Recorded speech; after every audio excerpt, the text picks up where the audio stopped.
It's this here to play rugby. Nothing good.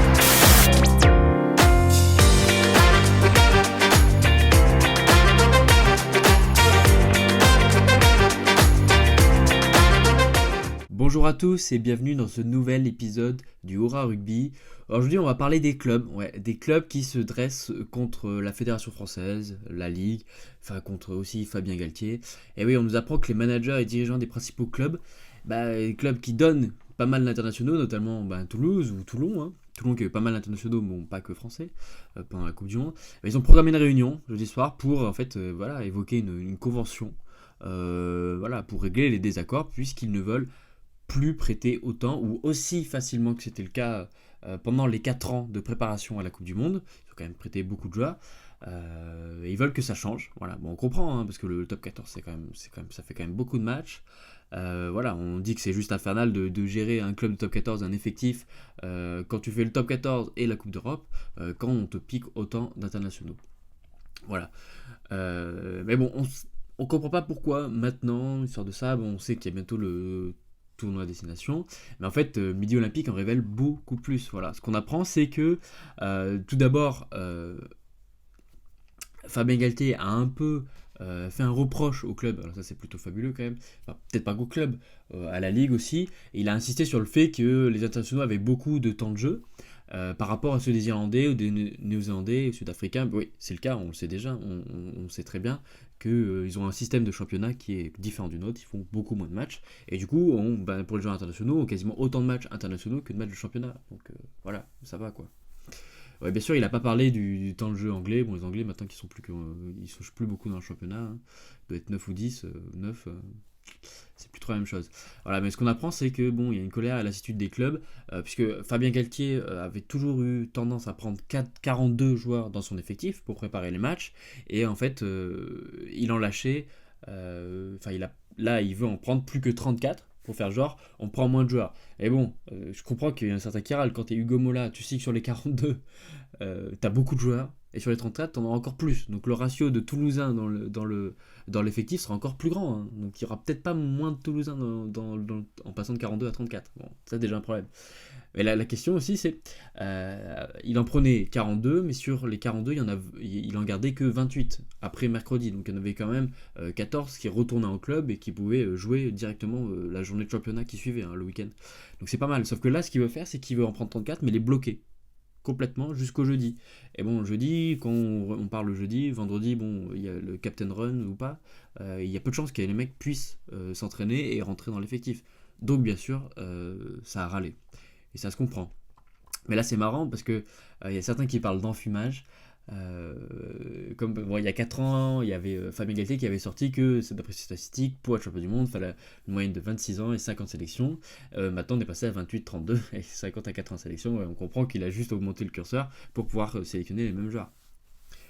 Enfin bref, ça risque d'être tendu, donc d'où le fait qu'ils se réunissent. On apprend quand même à la fin de l'article, je cite, une position dont la réponse officielle de la FFR tarde encore, mais dont on se demande in fine s'il n'était pas ce que l'on recherchait depuis le début. Ouais. Donc peut-être concrètement que en proposant un truc à 34 pour faire genre d'enfumer les clubs, et eux ils vont rester à 42 et rien ne changera, statu quo, et il y aura de joueurs qui feront beaucoup trop de matchs. Mais il faut comprendre, parce que je ne sais pas si Fabien Galtier s'en rappelle, mais je prends juste un exemple. Mais s'ils n'avaient pas fait autant de matchs de préparation à la Coupe du Monde, qui est peut-être un des facteurs qui fait qu'on n'a pas gagné la Coupe du Monde, du moins qu'on n'est pas allé très loin en Coupe du Monde, il y aurait des clubs qui râleraient pas, parce que Romain Ntamack, il s'est blessé comment ? En match de préparation. Ouais, sauf que Romain Ntamack, il a toujours pas repris. Bon, faut voir l'impact sur le club. Donc, je veux pas défendre Mola, parce que Mola, voilà. Mais sur ce coup, il faudrait peut-être faire quelque chose ou faire une vraie rotation. Voilà. Sinon, autre fait intéressant, c'est que, vous le savez, il y a pas mal d'internationaux, on en avait parlé, pas mal d'internationaux britanniques qui ont quitté la première chip, et ils ont leur règle, comme quoi il faut être dans leur championnat pour être sélectionné. Ouais, c'est toujours le cas, même s'il y a eu des petits changements, par exemple Jack Willis, ce genre de choses. Mais on sait qu'il y a pas mal de joueurs qui sont venus en top 14, il y a Jack Willis, Joe Marchant, Joe et Sam Simmons, les frangins donc à Montpellier et Pau. Enfin Joe à Pau et Sam Simmons à Montpellier, Jack Nowell à La Rochelle, et on a appris que Kyle Sinclair et Lewis Ludlam, donc le flanqueur de Northampton, sont engagés pour RCT. Alors que Arundel, dans un contrat espoir, sera encore joueur du Racing, le Racing qui fait un très bon coup sur ça. Et on apprend que voilà, il a un plan, le sélectionneur, anti-exode, pour éviter que ces joueurs quittent le championnat.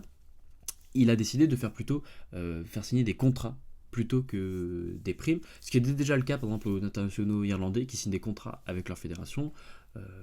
Donc ça pose aussi des problèmes quand le Leinster, on sait que la moitié des salaires du Leinster peut-être sont payés par la fédération, donc ça permet au Leinster de recruter beaucoup de joueurs, parce qu'en fait ils n'ont pas un budget si énorme de contrats vu que c'est la fédération qui paye la moitié.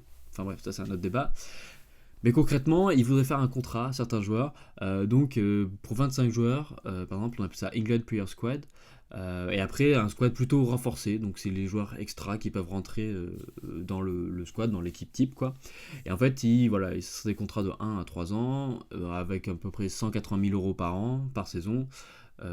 Voilà, alors qu'avant ils étaient payés 27 000 € quand ils faisaient une apparition internationale. Donc bien sûr c'est beaucoup plus intéressant, notamment pour ceux qui se blessent et tout ce genre de choses. Hein.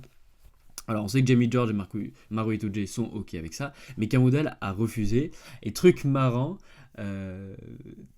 c'est que un mec, un ancien manager de Harlequins a fait un reproche un peu à Arundel sur ça en disant bah voilà, on a essayé de convaincre Henry Arundel de venir, mais il a décidé de passer les prochaines années en France. On connaît depuis longtemps, ils ont discuté, voilà, et il préfère rester à l'écart de la lumière pour les 2 prochaines saisons. À l'écart de la lumière. Je suis pas sûr qu'en championnat anglais il aurait été voilà, sur le feu des projecteurs là-bas, alors que là il joue au Racing, dans une des équipes qui produit le plus beau jeu depuis la saison. Je pense qu'il sera vraiment pas loin de la lumière là, ouais. Donc je suis pas sûr que ce soit une bonne idée de dire ça. On verra quels ailiers ils vont sélectionner pour le tournoi, mais bon, je suis pas sûr que ce soit une très bonne idée.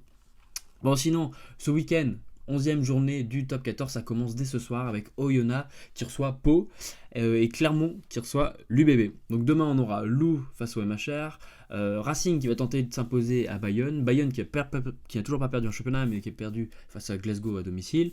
Stade Français ira défier Toulon, Toulouse ira à La Rochelle, il paraît que Toulouse va faire tourner, on n'a pas encore les compositions, et l'USAP se déplace à Castres. Voilà, pour les premières compositions, on a les compos donc d'Oyonnax. Bon, ça reste du classique, voilà, on a Millet, Betancourt, Stark, Sweetnam, Rory Rice, Oru, Miotti, la charnière qui est vraiment pas mauvaise depuis le début de saison. Mais c'est plutôt la composition de Pau qui est intéressante parce que c'est une compo très très compétitive là pour le coup. Hein.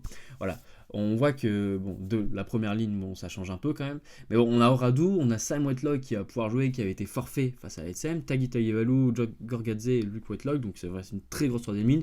On retrouve la charnière titulaire qui est vraiment top depuis le début de saison, donc Dan Robson et Joe Simmons. Et derrière Manu, le Samoan revient titulaire, il n'avait pas joué la semaine dernière, à côté d'Emilien Gaëton, Twimaba, Ezeala, Atis Ogbe. Ouais, c'est du très très costaud, ça promet vraiment comme match. Du côté du stade Marcel Michelin, Clermont doit confirmer du coup, ou se sauver la peau pour accrocher le wagon des 6 places qualificatives. Et pour ça, ils sortent quand même une grosse compo. Donc on voit une première ligne française, mais avec Rob Simmons, Lavanini. Donc là, ça fait quand même pas mal de sélections internationales derrière. Suivi de De Seine, Kremer, Yato, Bézi, Bello qui remplace Urdapilleta touché à l'épaule en début de match face à Pau, donc qui est forfait. Moala avec Fouissac, Kraka qui revient sur l'aile, Delgui Newsom.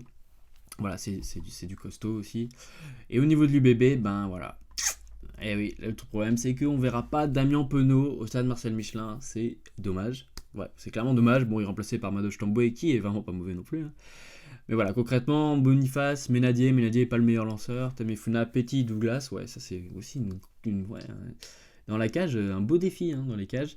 Verne, Tatafou, Diaby, Lucu, Garcia, il n'y a pas Jalibert non plus laissé au repos. Moefana va jouer avec Tapouai, alors que Bielbarré est aussi laissé au repos, et ce sera Huberti, Buros. Bon, ça reste du costaud. Ça promet un beau match, franchement un beau match, avec l'UBB qui produit beaucoup de jeux, l'ASM qui produit pas beaucoup de jeux. Ouais, vont-ils faire le coup? On verra bien. Bon, on aura le temps d'en parler la semaine prochaine pour débriefer tout ça. Je sais pas, dites-moi dans les commentaires quel match est le plus intéressant pour vous, vos pronostics. Moi, je vais pas faire de pronostic parce que l'autre fois, je me suis foiré complet. Mais pour cela, allez, vite fait, je dirais que Pau est capable d'aller gagner à Oyonnax, même si ça va être compliqué, et que l'ASM devrait l'emporter face à l'UBB. En soi, ils n'ont pas le choix. Bon, allez, n'oubliez pas de liker cette vidéo si vous a plu. On se voit lundi pour débriefer tout ça. Et d'ici là, passez une bonne journée de Top 14. Ciao.